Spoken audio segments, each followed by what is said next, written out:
ایک خاشاک کی طرح باہر اٹھا پھینکیں گے تو پارلیمنٹ کیا چلے میں آپ کو قاضی فائز صاحب نے آج ایک بات کہی ہے جی کیس کی سماعت کے دوران، سنیں وہ کیا کہہ رہے ہیں۔ جسٹس اطہر من اللہ صاحب نے وہ جو کمیشن کا ذکر کیا دھرنا والا، میں خود کیا نہیں کر سکتا تھا؟ آپ کے خیال میں آپ کو، ہمیں دنیا کو نہیں پتا تھا پاکستان کو چلا کون رہا تھا اس وقت؟ مگر آپ لوگوں نے ان کو بچانا تھا یا نہیں بچانا تھا؟ میں خود یہ کام نہیں کر سکتا تھا کہ مجھے کمیٹی کمیشن کے پاس بھیجنا چاہیے، اس لیے نہیں کیا کہ کوئی میری ذات پہ نہ انگلی اٹھائے، کیونکہ دیکھیے میں نے لکھ کر کے دیا تھا کہ general Faiz Hamid is behind it. Now I had disqualified myself, that's why I left it to the government. Irfan Siddiqui صاحب چیف جسٹس آف پاکستان کہہ رہے ہیں کہ میں نے فیض آباد دھرنا کیس میں لکھ کے دیا تھا کہ جنرل فیض حمید اس دھرنے کے ماسٹر مائنڈ تھے، آپ کی حکومت تھی، آپ کی حکومت نے اس وقت بھی اس کیس پہ عمل درآمد نہیں کیا، اب آپ کی دوبارہ حکومت آ گئی ہے، ابھی بھی آپ عمل درآمد نہیں کر رہے. چلیں آپ کہہ رہے ہیں جی پارلیمنٹ کے بنائے گئے قوانین پہ عمل درآمد نہیں ہوتا، لیکن فیض حمید کا ذکر تو نواز شریف صاحب کرتے رہے ہیں، تو آج تو چیف جسٹس نے کہہ دیا کہ میں نے لکھا تھا کہ یہ بندہ ہے، تو آپ کی حکومت نے نہ اس وقت کوئی کام کیا نہ آپ کیا. قاضی صاحب کی جو آج کی گفتگو ہے اس کا مخاطب پتہ نہیں براہ راست ہم لوگ تھے یا ان کے اپنے ساتھی جج صاحب اٹارنی جنرل کو کہہ رہے تھے. اس میں وہ ٹھیک کہہ رہے ہیں، ہماری کمزوری ہے، ہم نہیں کر سکے اور ہم شاید آگے بھی نہ کر سکیں. دیکھیں نا، میں یہ میری بات گزارش سن لیجئے چونکنے سے پہلے. میں یہ کہہ رہا ہوں کہ آپ کے سامنے پرویز مشرف کا پورا کیس موجود ہے. شاید یہ پہلا کیس تھا کہ نواز شریف صاحب عدالت میں لے کے گئے، باقاعدہ ایک چارج شیٹ ہوئی، مقدمہ چلا، سزائیں ہوئیں، لیکن آپ جو پریکٹیکل حقیقت ہے وہ یہ ہے کہ پرویز مشرف صاحب کو پھانسی دینا تو بہت دور کی بات تھی نا. ہم ایک دن سمبولیکلی بھی انہیں جیل میں نہیں ڈال سکے. جس دن ایک جج نے حکم دیا کہ جی آپ کی ضمانت منسوخ ہے، تو وہ اپنے گارڈز کے ساتھ اپنی گاڑی میں بیٹھ کے بڑے آرام سے چلے گئے چک شہزاد، اور وہاں ان کے گھر کے باہر جیل کی تختی لگا دی گئی، جی یہ سب جیل ہے. یہ حقائق ہے نا. اب میں اگر ان کو توڑنے موڑنے کی کوشش کروں تو میں نہیں کر سکتا. لفاظی تو میں کر سکتا ہوں، لیکن حقائق کو میں کیسے تبدیل کروں؟ اس لیے قاضی فائز عیسیٰ صاحب ٹھیک کہتے ہیں. وہ نہ بھی فیصلہ دیں تو بہت سی چیزیں لوگوں کو نظر آ رہی تھی. کیا ہو رہا تھا؟ یعنی جب شوکت عزیز یہ کہتا ہے کہ جی میرے گھر فلاں بندہ آیا وردی میں اور اس نے مجھے کہا جی کہ ان دو افراد کو باہر نہیں نکلنے دینا تم نے، ہم نے اس کو تو گھر بھیج دیا. اس شخص کے بارے میں کیا کیا؟ اچھا، اور ابھی ایک سیکنڈ جی، اور ابھی سر سپریم جوڈیشل کونسل کو تو چھوڑ دینا، ابھی وہ کیس چلا ہے قاضی صاحب کی عدالت میں چلا ہے اور شوکت عزیز کو انہوں نے بری قرار دیا ہے، لیکن اس کیس کے دوران بھی فیض حمید کو نہیں بلایا گیا. نہیں، فیصلہ تو آ گیا نا اس کیس میں. نہیں، فیصلہ آ گیا.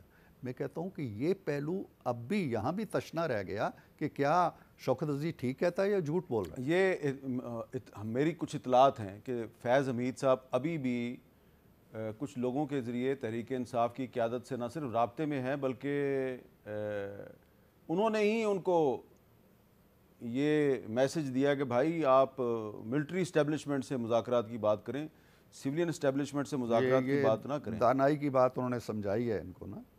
نہیں، یہ دانائی کی بات ہے یا تحریک انصاف کا جو بیانیہ ہے اس کو تباہ کرنے کی بات ہے، کیونکہ ان کے مشوروں سے تحریک انصاف کو ہمیشہ نقصان ہوا ہے، فائدہ نہیں ہوا. لیکن جو آج کی پروسیڈنگ ہے اس پروسیڈنگ میں کچھ نئی باتیں جو ہیں وہ سامنے آئی ہیں. وہ کیا نئی باتیں ہیں جی؟ کہ 6 ججز کے خط کا جو معاملہ ہے اس کے بعد سپریم کورٹ نے کچھ ہائی کورٹ سے بھی رپورٹیں منگوائی تھی، تو اس میں یہ پتہ چلا جن کا حوالہ بھی دیا گیا آج، کہ پشاور کے ایک جج کو ایجنسیوں نے رابطہ کیا. جب جج نے قانون کے مطابق فیصلہ کیا تو اس کو افغانستان سے قتل کی دھمکیاں ملیں.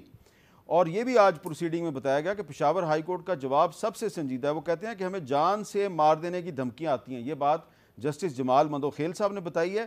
اور بلوچستان ہائی کورٹ نے یہ بتایا ہے، ہم آہ بھی کرتے ہیں تو ہو جاتے ہیں بدنام، وہ قتل بھی کرتے ہیں تو چرچا نہیں ہوتا. اور جمال خان مندوخیل صاحب جو ہیں انہوں نے یہ بھی کہا ہے کہ جسٹس بابر ستار کے ساتھ یہی ہو رہا ہے کہ ہم آہ بھی کرتے ہیں تو ہو جاتے ہیں بدنام. اب اس میں یہ جو کچھ بھی ہو رہا ہے عرفان صدیقی صاحب جو کچھ بھی ہو رہا ہے اس کے بارے میں جو اطہر من اللہ صاحب ہیں وہ کیا کہہ رہے ہیں، ذرا سنیں. No legislation is required. The agencies are under the control of the executive of the Prime Minister. If they are doing something, the Prime Minister and his cabinet are responsible. How can they say rules of business aap dekh le, constitution dekh le? They are not something independent. دیکھیں article 243 clearly کہتا ہے کہ مسلح افواج کی کمان اور control وفاقی حکومت کے پاس ہوگا. اس آرٹیکل کے تحت افواج پاکستان جو ہے وہ سبارڈینیٹ ادارہ ہے حکومت کا, اور جو انٹیلیجنس ایجنسیاں ہیں وہ بھی سبارڈینیٹ ہیں. اس سپریم کورٹ کا چیف جسٹس جو ہے وہ پروسیڈنگ میں کہہ رہا ہے, جو پوری دنیا اس کو لائیو سن رہی ہے, کہ اگر یہ ایجنسیاں مداخلت کر رہی ہیں, ججز کو ڈرا دھمکا رہی ہیں, تو اس کی ذمہ داری پرائم منسٹر اور اس کی کیبنٹ پہ عائد ہوتی ہے. تو پھر ابھی تو تھوڑی دیر پہلے آپ نے مجھے چونکایا تھا کہ شاید ہم آئندہ بھی نہیں کر سکیں گے, تو پھر یہ معاملہ اگر آپ اس کو حل نہیں کریں گے تو کدھر جائیں گے ہم؟ میر صاحب بات یہ ہے, جج صاحبان سے بڑے ادب و احترام کے ساتھ, اور اطہر من اللہ صاحب کا میں خاص طور پہ بہت احترام کرتا ہوں. کسی زمانے میں وہ میرے کالج کے اسٹوڈنٹ رہے اور بڑے برائٹ اسٹوڈنٹ ہوتے تھے, بڑے اچھے مقرر ہوتے تھے. ہم نے ان کی وجہ سے بڑے انعامات جیتے تھے اپنے کالج کے لیے, تو میں ان سے بڑا پیار کرتا ہوں. لیکن جو تاریخ کی حقیقتیں ہیں ان کو ضرور پیش نظر رکھنا چاہیے. بابر ستار صاحب کو بھی میں بہت, ہم سب عزیز رکھتے ہیں, ہمارے ساتھ وہ صحافت میں بھی رہے اور ان کا بڑا احترام ہے, بڑے اسٹریٹ فارورڈ اور اچھے جج ہیں. لیکن معاملہ یہ ہے کہ بابر ستار صاحب کے ساتھ جو کچھ ہو رہا ہے, 7 سال پہلے ایک اور جج کے ساتھ ہو چکا ہے جس کا نام تھا شوکت عزیز. یہ دردمندی, یہ سوز و گداس, یہ لہجہ, یہ الفاظ, یہ طرز بیان اس وقت نہیں آیا. نہیں, بابر ستار صاحب اس وقت جج نہیں تھے. میں بابر ستار کی بات نہیں کر رہا, میں اطہر من اللہ صاحب کی بات کر رہا ہوں. ٹھیک ہے, کہ جس طرح انہوں نے بابر ستار کا حوالہ دیا اور ان کے بارے میں دردمندی کا اور دل سوزی کا اظہار کیا. ان کے کولیگ تھے, ان کے سینئر کولیگ تھا شوکت, اور وہ ڈائریکٹ بینیفیشری ہیں. شوکت نہ جاتا تو وہ چیف جسٹس نہ بنتے اس وقت. وہ اب 7 سال ہو گئے ہیں اس بات کو, اور وہ تو کوئی ڈکی چھپی بات نہیں تھی. اظہر من الشمس وہ کھڑا ہو کے کہہ رہا ہے جی کہ یہ وردی والا, اب تو یہ ہے نا جی کہ ہم پہ پریشر ڈالا, ہم پہ یہ آیا وہ ہے, ہمیں نہیں پتا کون آیا کون نہیں آیا, کدھر سے پیغام آیا, کون سی ایجنسی تھی. وہ تو نام لے کے کہہ رہا ہے کہ فلاں بندہ فلاں ایجنسی سے تعلق رکھنے والا اس عہدے کا بندہ میرے پاس 2 دفعہ آیا. یہ کہنے آپ میں سے کسی نے ساتھ نہیں دیا. آپ اگر آج اس طرح کے دباؤ کا شکار ہیں تو اس لیے ہیں کہ آپ نے کوتاہی کی. آپ کو اپنے مفادات سے کھڑا الگ ہو کے, بالا تر ہو کے اس وقت کھڑے ہو جانا چاہیے. نہیں, لیکن آج اطہر من اللہ صاحب نے جو بات کی ہے کہ اگر ججز کو شکایت ہے کہ ایجنسیز ان کے اندرونی معاملات میں مداخلت کر رہی ہیں, تو ایجنسیز کا کنٹرول وزیر اعظم اور فیڈرل گورنمنٹ کے پاس ہے, وہ ذمہ دار ہیں. دیکھیں بالکل وہ ذمہ دار ہیں, اور ان چیزوں کو دیکھا جانا چاہیے, اور یقیناً وزیر اعظم دیکھیں گے بھی, اور جہاں تک ان چیزوں کو کنٹرول کیا جا سکتا ہے وہ ضرور کریں گے. میں تو دوسری بات کہہ رہا ہوں. ایک بات تو یہ ہے, آپ بتائیے کہ کیا جو دباؤ ہوتا ہے عدلیہ پہ وہ صرف ایجنسیوں کا ہوتا ہے؟